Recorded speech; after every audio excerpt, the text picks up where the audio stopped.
Seperti apa pemimpin yang ideal dalam versimu? Bagi sebagian orang, pemimpin yang baik adalah yang adil dan mengambil keputusan dengan mempertimbangkan suara rakyat. Itu adalah contoh pemimpin yang demokratis. Sebaliknya, pemimpin yang diktator cenderung memiliki kekuasaan absolut atas suatu negara. Biasanya diktator adalah orang yang memperoleh kekuasaan dengan cara paksa. Pemerintahan yang diktator terkadang melakukan penindasan, intimidasi, dan teror.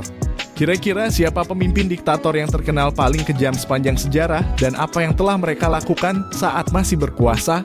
Tonton sampai habis biar tidak salah paham. Jangan lupa klik like, comment, dan subscribe. That's important for this channel.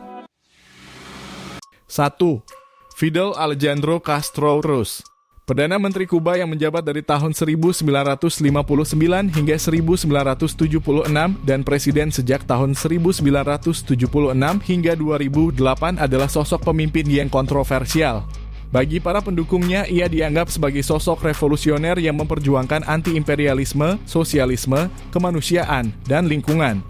Sebaliknya, para penentangnya menyebut Fidel Castro sebagai diktator yang bertanggung jawab atas pelanggaran hak asasi manusia, terutama pada rakyat Kuba. Melansir Human Rights Watch, ribuan orang dipenjara, dilecehkan, diintimidasi, dan tidak diberi kebebasan politik dasar selama masa pemerintahan Castro.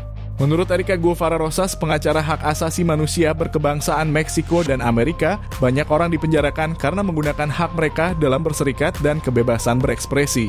Penangkapan para aktivis karena berbicara menentang pemerintah adalah warisan tergelap Fidel Castro. 2. Beralih ke negara tetangga, Pol Pot adalah diktator asal Kamboja yang memerintah pada tahun 1975 hingga 1979. Di bawah pemerintahannya, Kamboja diubah menjadi negara komunis satu partai yang diatur berdasarkan interpretasinya tentang Marxisme-Leninisme. Mengutip BBC, dalam 4 tahun Khmer Merah atau Khmer Rouge memerintah Kamboja, Pol Pot bertanggung jawab atas salah satu pembunuhan massal terburuk di abad ke-20. Hampir 2 juta orang meregang nyawa akibat rezim brutal ini. Tempat-tempat terjadinya pembunuhan massal ini disebut sebagai killing fields. Melansir History of Yesterday, diperkirakan 1,3 juta orang kehilangan nyawa, belum termasuk kematian akibat kelaparan atau penyakit. Selain itu, Pol Pot mencoba membawa Kamboja kembali ke abad pertengahan dan memaksa jutaan orang dari kota untuk bekerja di pertanian di pedesaan. 3. Mao Zedong, yang merupakan bapak pendiri Republik Rakyat Cina sekaligus ketua Partai Komunis Cina. Mengutip Britannica, penganut ideologi Marxisme-Leninisme ini memerintah RRC dari tahun 1949 hingga 1959. Dari tahun 1958 hingga 1962, Mao Zedong bertanggung jawab atas kebijakan Great Leap Forward yang menyebabkan kematian hingga 45 juta orang. Ia pun dinobatkan sebagai pembunuh massal terbesar yang pernah tercatat. Lebih lanjut, Dikotter mengatakan setidaknya 45 juta orang disiksa, kelaparan, dibunuh, dan dipukuli sampai mati selama 4 tahun. Jumlah orang yang tewas dalam kurun waktu tersebut hampir menyusul korban Perang Dunia Kedua, yaitu 55 juta jiwa. 4. Joseph Stalin, ketua Partai Komunis sekaligus diktator Union of Soviet Socialist Republics atau Uni Soviet. Ia dikenal sebagai orang yang ingin memperluas paham komunisme di seluruh dunia dan memicu Perang Dingin. Joseph Stalin dianggap bertanggung jawab atas peristiwa kelaparan Ukraina yang dikenal juga sebagai Holodomor.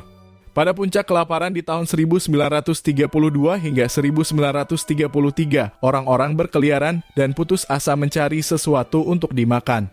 Bahkan di desa Stavishchak banyak yang menggali kebun dengan tangan kosong.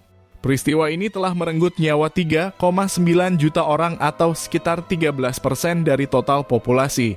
Jika rakyatnya memberontak dan mengancam otoritas totaliternya, ia tak segan-segan menghukum atau bahkan melenyapkannya.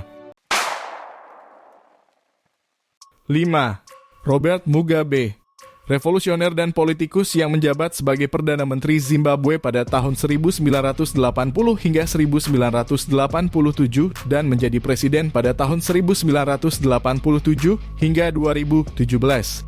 Sama seperti beberapa diktator sebelumnya, ia adalah penganut ideologi Marxisme-Leninisme, lalu menjadi sosialis setelah tahun 1990-an.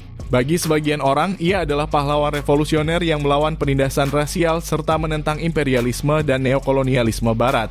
Setelah beberapa dekade pemerintahan dan kekuatan ekonomi didominasi oleh minoritas kulit putih, Robert Mugabe membuat bangsanya berkuasa di tanahnya sendiri. Namun di sisi lain banyak yang menderita akibat pemerintahannya yang totaliter.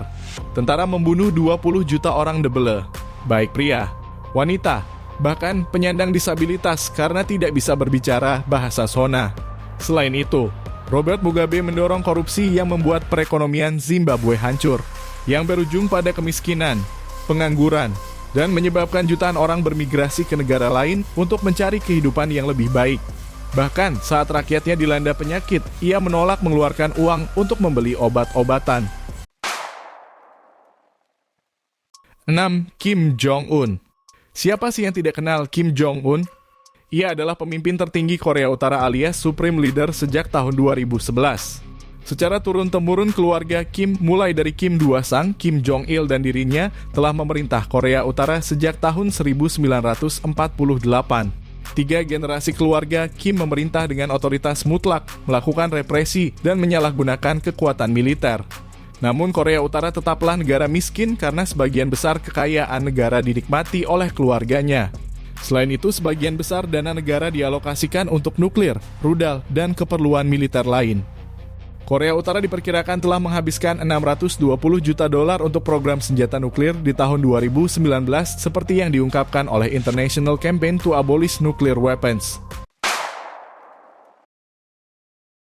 Dan yang terakhir adalah Adolf Hitler, diktator Jerman dari tahun 1933 hingga 1945 sekaligus pemimpin partai Nazi. Selama Hitler berkuasa, ia memprakarsai Perang Dunia II di Eropa dengan menginvasi Polandia pada 1 September 1939. Hitler dikaitkan dengan tindakan Holocaust, yakni genosida 6 juta orang Yahudi yang disengaja, terorganisir, bahkan disponsori oleh negara. Selain itu, orang Yahudi dilucuti dari pekerjaan di bidang akademis, militer, peradilan, dan pegawai negeri atau civil service.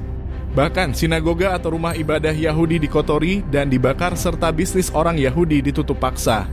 Melansir BBC, dalam waktu 4,5 tahun, Nazi Jerman telah membunuh 1,1 juta orang di kamp konsentrasi Auschwitz dan hampir 1 juta orang diantaranya adalah Yahudi. Mereka yang dideportasi ke Auschwitz dibiarkan kelaparan, dimasukkan ke kamar gas, dipaksa bekerja sampai mati, dan dibunuh dalam eksperimen medis.